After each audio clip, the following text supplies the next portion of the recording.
How to assign stat points on solo leveling Arise.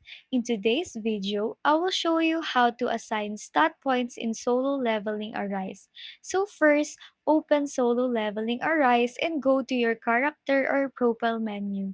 You can usually find this in the main screen. Next, click on the Sound Genu menu to view Genu's character details including his stats.